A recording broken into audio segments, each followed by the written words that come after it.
Hello friends, Radhe Radhe. कैसे हैं आप सब। जैसे कि आपको पता है मकर संक्रांति के साथ बहुत कथाएं जुड़ी हैं, तो वहीं आज हम जानेंगे पोपा भाई की कहानी क्या है। मकर संक्रांति में पोपा भाई, किसी गांव में एक भाई बहन रहते थे।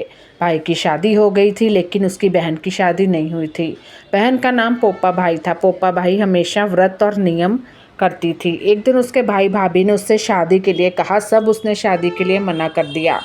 उसने अपने भाई भाभी से कहा, मेरे रहने के लिए गांव के बाहर एक झोंपड़ी बनवा दो, मैं उसी में रहकर अपना जीवन व्यतीत कर लूँगी।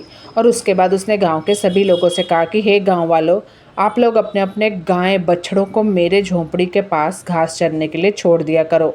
मैं सभी के गाय बछड़ों की देखभाल किया करूँगी।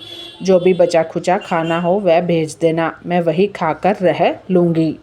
मतलब इस तरह कथा बताई गई है। अब आगे देखते हैं क्या होता है। इसी तरह बहन बहुत दिन बीत गए। एक दिन उस देश का राजा शिकार खेलने जंगल को जा रहा था। उसकी नज़र गांव के बाहर बने पोपा भाई के झोंपड़े पर पड़ी। राजा झोंपड़े के पास जाकर आवाज़ लगाने लगा, यहाँ कौन रहता है। जब कोई भी उत्तर नहीं मिला तो झोंपड़े के दरवाजे को खटखटाने लगा। खटखटाने की आवाज़ सुनकर पोपा भाई ने अंदर से ही पूछा, बाहर कौन है। बार बार दरवाज़ा क्यों खटखटा रहे हो, क्या काम है। तब राजा ने उत्तर दिया, मैं इस देश का राजा हूँ, मैं तुम्हारे साथ विवाह करना चाहता हूँ। पोपा भाई ने कहा, अपने महल को लौट जाओ, मैं पराये पुरुष का मुंह नहीं देखती। तो ये मकर संक्रांति की ही कथा है, लेकिन राजा ने उसकी बात पर ध्यान नहीं दिया और बलपूर्वक पोपा भाई को उठा अपने घोड़े पर बैठाकर महल की ओर चल पड़ा। पोपा भाई ने राजा को श्राप दिया, हे राजा, तेरा राजपाट सब नष्ट हो जाएगा। महल में पहुंचकर राजा ने अपनी रानियों से सारी बात बताई। पूरी बात सुनकर रानियां ने राजा से अनुरोध किया कि पोपा भाई को सही सलामत उसकी झोंपड़ी में छोड़ आए।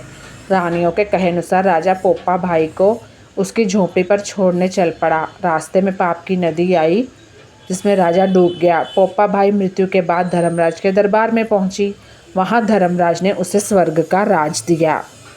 जब स्वर्ग का राज मिला पोपा भाई को, तो किसी गांव के एक सेठ सेठानी की भी मृत्यु हुई। वे दोनों मृत्यु लोक से स्वर्गलोक को आए, लेकिन स्वर्ग का दरवाजा बंद पड़ा था।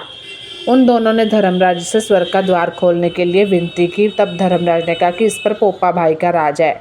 सेठ सेठानी ने कहा, हम पोपा भाई को नहीं जानते। तब धर्मराज ने कहा कि मैं तुम दोनों को 7 दिन के लिए मित्रलोक में भेजता हूँ। वहाँ जाकर 8 खोपड़ से राई भरकर 5 कपड़ा ऊपर रखकर कहानी सुनना और धापन करना, और इस प्रकार कहना, राज है पोपा भाई का, लेखा लेगी राई राई का। बोलो पोपा भाई की जय।